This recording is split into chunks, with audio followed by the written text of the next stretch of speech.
The government has taken all efforts to seek the release of 5 fishing vessels belonging to Sekinchan fishermen, which were seized by the Indonesian authorities since 2016.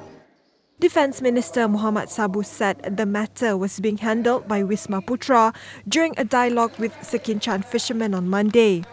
Dia akan dibincang sembari masa ke semasa dan pihak Kementerian Luar, Kementerian Dalam Negeri dan Kementerian Pertahanan sentiasa ada mesyuarat di peringkat high committee level untuk menyelesaikan sebarang dispute antara negara-negara jiran ini.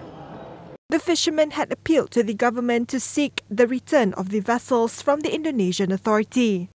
They are worried that the Indonesian authority may blow up the vessels, each worth between 600,000 ringgit and 1.5 million ringgit. Mohamad added that if one looked at the close cooperation between the Indonesian and the Pakatan Harapan government in recent months, the matter could be resolved.